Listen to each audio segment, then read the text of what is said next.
کہ مسلمان آپس میں لڑ رہے ہیں، ہماری حکومتیں لڑ رہی ہیں اور ہماری جماعتیں لڑ رہی ہیں. اور جب کہا جاتا ہے تو کہا جاتا ہے کہ فلاں شخص لڑا رہا ہے، فلاں حکومت لڑا رہی ہے، اس کے پیچھے فلاں سازش ہے. افسوس کہ آپ کو معلوم ہے کہ سازش کون کر رہا ہے، پھر بھی آپ اس کا شکار ہیں. اگر غفلت سے یہ بات ہوتی تو بات تھی. آپ خود کہہ رہے ہیں کہ فلاں کی سازش ہے اور اس کی سازش میں پھنسے جا رہے ہیں آپ. میرے دوستوں اور ساتھیوں، یہ امت جب وجود میں آئی تو اسی طرح ٹکڑوں میں بٹی ہوئی تھی. ایک خاندان دوسرے خاندان کا دشمن، ایک قبیلہ دوسرے قبیلے کا دشمن. لڑائی، ذرا ذرا سی بات پر لڑائی، اور جب تک بدلہ نہیں لیتے مطمئن نہیں ہوتے تھے. قرآن نے کہا دیکھو اللہ کی کتاب پر تم سب کو متحد ہو جاؤ. وَاعْتَصِمُوا بِحَبْلِ اللَّهِ جَمِيعًا وَلَا تَفَرَّقُوا. اللہ کی رسی کو مضبوط پکڑو، سب مل کر. یہ زور دینے کے لیے نہیں کہہ رہا ہوں، قرآن کہہ رہا ہے اللہ کی رسی کو پکڑو سب مل کر، ایک ہو کر، ٹکڑے ٹکڑے نہ ہو، ٹکڑوں میں نہ بٹ جاؤ، گروہوں میں نہ بٹ جاؤ. پھر کہا ٹکڑوں میں اور گروہ میں تو پہلے بھی تھے، اسے تو قرآن نے ختم کیا. وَاذْكُرُوا نِعْمَتَ اللَّهِ عَلَيْكُمْ إِذْ كُنتُمْ أَعْدَاءً فَأَلَّفَ بَيْنَ قُلُوبِكُمْ. اللہ کا کتنا بڑا احسان ہے، اسے ذرا یاد کرو.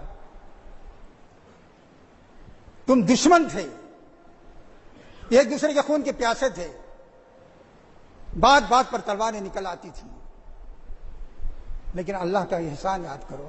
یہ اللہ کا احسان ہے. تم دشمن تھے، اللہ نے تمہارے دلوں کو جوڑ دیا. کیسے جوڑا؟ فَأَصْبَحْتُمْ بِنِعْمَتِهِ إِخْوَانًا. محض اس کے فضل سے تم بھائی بھائی بن گئے. دشمن تھے اب بھائی ہو. آپس میں لڑنا اگر خیر کی بات ہوتی تو لڑ ہی رہے تھے، لیکن یہ اللہ کا کرم یہ ہے کہ اس نے کہا سب مل کر اللہ کی رسی کو پکڑو. تنہا یہ نہیں ہو سکتا کہ صاحب فلاں آدمی جو ہے اللہ کے دین پر عمل کر رہا ہے، ایسے تو ہزاروں انسان کر ہی رہے ہیں. قرآن کا معاملہ مطالبہ یہ ہے کہ سب مل کر اللہ کی رسی کو پکڑو. اور یہ یاد رکھو کہ تم آپس میں لڑ رہے تھے، دشمن تھے. ان دشمنیوں کو ختم کر کے اللہ نے تمہیں بھائی بھائی بنایا ہے. اب تم بھائی ہو. ایک دوسری جگہ فرمایا دیکھو یاد رکھو بھائیوں میں بھی کبھی لڑائی ہو سکتی ہے، بھائیوں میں بھی لڑائی ہو سکتی ہے، اور خون خرابے کی بھی نوبت آ سکتی ہے. لیکن یہ سوچو لڑائی اگر ایسی ہو جائے تو تم تماشائی بن کے نہ رہو. ان کے درمیان صلح صفائی کراؤ.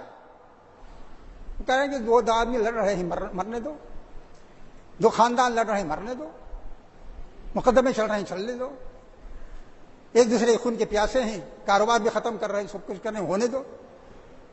تو قرآن نے کہا کہ نہیں، ایسا ہو تو کہا کہ وَإِن طَائِفَتَانِ مِنَ الْمُؤْمِنِينَ اقْتَتَلُوا فَأَصْلِحُوا بَيْنَهُمَا. تمہارے دو گروہ آپس میں لڑ سکتے ہیں، وہ اسلام سے نہیں نکل جائیں گے، اسلام کا نام لے کے ہی لڑیں گے، ورنہ بھائی کیسے ہوں گے. کہا کہ اہل ایمان کے دو گروہ اگر لڑ رہے ہوں تو صلح کرا دو، صلح کرا دو. اور اگر کوئی صلح کو نہ مانے، اسلام کے مطابق عمل کے لیے تیار نہ ہو، تو اس کے خلاف جنگ کرو. فَإِن بَغَتْ إِحْدَاهُمَا عَلَى الْأُخْرَى فَقَاتِلُوا الَّتِي تَبْغِي. جو بغاوت پر آمادہ ہے، اللہ کا حکم ماننے کے لیے تیار نہیں ہے، صلح نام قبول کرنے کے لیے تیار نہیں ہے، تو اس کے خلاف جنگ کرو. یہ امت کو ہدایت تھی کہ امت میں ایسے مواقع آئیں گے کہ آپس میں لڑ پڑیں گے. اور اس کے بعد کہا مسلمان تو بھائی بھائی ہیں، ان کے درمیان صلح صفائی کراؤ، اللہ سے ڈرو، اللہ سے ڈرو، تب اللہ کی رحمت تم پر نازل ہوگی. میرے دوستوں اور ساتھیوں، حکومتیں لڑ رہی ہیں،